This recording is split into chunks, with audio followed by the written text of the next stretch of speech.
കാസർഗോഡ് ജില്ലയിൽ ദേശീയപാത 66 നിർമ്മാണ പ്രവൃത്തികളുടെ ഭാഗമായി മണ്ണിടിച്ചിലുണ്ടാകുന്ന ചെറുക്കള ബേവിഞ്ച ഭാഗത്ത് ജില്ലാ കലക്ടർ അർജുൻ പാണ്ഡ്യൻ സന്ദർശനം നടത്തി. സ്ഥിതിഗതികൾ വിലയിരുത്തിയ കലക്ടർ മഴക്കാലത്തിന് മുന്നോടിയായി അടിയന്തര മുൻകരുതൽ നടപടികൾ സ്വീകരിക്കാൻ ദേശീയപാത അതോറിറ്റിക്ക് നിർദ്ദേശം നൽകി. This news sponsored by Yenepoya speciality hospital, Kodialbail, Mangalore.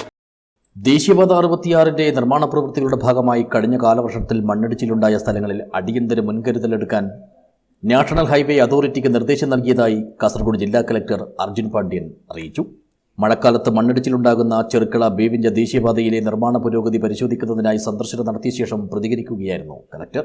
Bevinja, Veeramalakunnu ഭാഗങ്ങളിലെ ദേശീയപാത നിർമ്മാണവുമായി ബന്ധപ്പെട്ട പുരോഗതി ദിവസവും RDOമാർ വിലയിരുത്തുന്നുണ്ടെങ്കിലും മൺസൂണിന് മുമ്പ് പ്രതീക്ഷിച്ചത്ര പ്രവൃത്തി നടന്നിട്ടില്ലെന്ന് കലക്ടർ പറഞ്ഞു. കഴിഞ്ഞ വർഷങ്ങളിൽ മഴക്കാലത്ത് NHന്റെ വർക്കുമായിട്ട് ബന്ധപ്പെട്ട് ബേവിഞ്ച, വീരമലക്കുന്ന്, മട്ടലായിക്കുന്ന് സ്ഥലങ്ങളിൽ വെള്ളക്കെട്ടും മണ്ണിടിച്ചിൽ അതുപോലത്തെ പ്രശ്നങ്ങളുണ്ടായിരുന്നു. അതിൻ്റെ അടിസ്ഥാനത്തിൽ കഴിഞ്ഞ വർഷങ്ങളിൽ ഒരുപാട് വർക്ക് നമ്മൾ NHയുമായിട്ട് ഡിസ്കസ് ചെയ്തിട്ട് നടത്തിയിട്ടുണ്ടായിരുന്നു. ഇപ്പോൾ NHയ്ക്ക് ഇതുമായിട്ട് ബന്ധപ്പെട്ട് നമ്മൾ ഇൻസ്പെക്ഷനുകൾ നടത്തിയിട്ടും എക്സ്പേർട്ട് കമ്മിറ്റികൾ പഠനം നടത്തിയിട്ടും നിർദ്ദേശങ്ങൾ നൽകിയിട്ടുണ്ടായിരുന്നു. NHയും അതുമായിട്ട് ബന്ധപ്പെട്ട വർക്കുകൾ നടന്നു വരുന്നുണ്ടായിരുന്നു. അപ്പോൾ അതിൻ്റെ പുരോഗതി വിലയിരുത്താനാണ് നമ്മൾ പീരിയോഡിക്കായിട്ട് വിസിറ്റ് ചെയ്യും, മീറ്റിംഗ്സും നടത്തിയിട്ടുണ്ട്, എല്ലാവരുമായിട്ട് ഡിസ്കസ് ചെയ്തിട്ടുണ്ട്.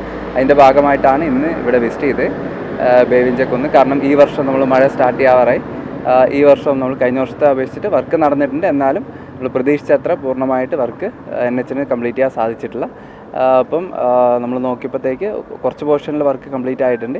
എന്തായാലും മഴയായിട്ട് ബന്ധപ്പെട്ട് എല്ലാവിധ പ്രിക്കോഷൻസും NHനോട് എടുക്കാൻ വേണ്ടിയിട്ട് നിർദ്ദേശം നൽകിയിട്ടുണ്ട്. പോലീസും മോട്ടോർ വാഹന വകുപ്പും കൂടെ ഇത് കണ്ടിന്യൂസ് ആയിട്ട് മോണിറ്റർ ചെയ്യും. എന്തെങ്കിലും മണ്ണിടിച്ചിൽ അതുപോലത്തെ സാഹചര്യം ഉണ്ടായാൽ അപ്പോൾ തന്നെ ആക്ട് ചെയ്യാൻ വേണ്ടിയിട്ടുള്ള എമർജൻസി റെസ്പോൺസ് അതുപോലത്തെ സംവിധാനങ്ങളെല്ലാം നിലവിൽ നമ്മൾ സജ്ജമാക്കിയിട്ടുണ്ട്. നിലവിലിപ്പോൾ കണ്ടിന്യൂസ് ആയിട്ട് നമ്മൾ മോണിറ്റർ ചെയ്യുന്നുണ്ട്. ഇത് 2 സ്ഥലങ്ങളിലും നമ്മൾ RDOമാരെ മോണിറ്റർ ചെയ്യാൻ വേണ്ടി ചുമതലപ്പെടുത്തിയിട്ടുമുണ്ട്.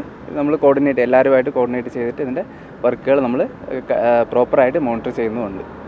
ചെറുക്കള ടൗണിലും ചെങ്കള പഞ്ചായത്ത് ഓഫീസ് പരിസരത്തും നിർമ്മാണം പൂർത്തീകരിക്കാത്തതിനാൽ നേരിടുന്ന പ്രശ്നങ്ങൾ അടിയന്തരമായി പരിഹരിക്കാനും കലക്ടർ നിർദ്ദേശിച്ചു. കനാലുകൾ നിറഞ്ഞൊഴുകി വീടുകൾ വെള്ളത്തിനടിയിലാകുന്ന സാഹചര്യം ഒഴിവാക്കുന്നതിനും ദേശീയപാതയിൽ വെള്ളക്കെട്ടും മണ്ണിടിച്ചിലും തടയാൻ ഓവുചാലുകളും സുരക്ഷാഭിത്തികളും ഉറപ്പുവരുത്തണമെന്നും കലക്ടർ പ്രത്യേകം ഓർമ്മപ്പെടുത്തി.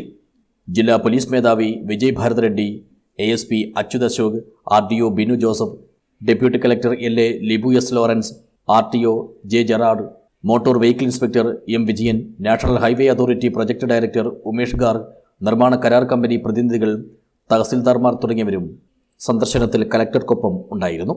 സന്ദർശനത്തെ തുടർന്ന് കളക്ടറേറ്റ് മിനി കോൺഫറൻസ് ഹാളിൽ ചേർന്ന യോഗത്തിൽ ചെങ്കള ഗ്രാമപഞ്ചായത്ത് പ്രസിഡന്റ് വസന്തൻ അജക്കോട് ചെറുക്കള ബേവിഞ്ച പ്രദേശത്ത് ജനങ്ങൾ നേരിടുന്ന പ്രശ്നങ്ങൾ വിശദീകരിച്ചു. News bureau, Uduma.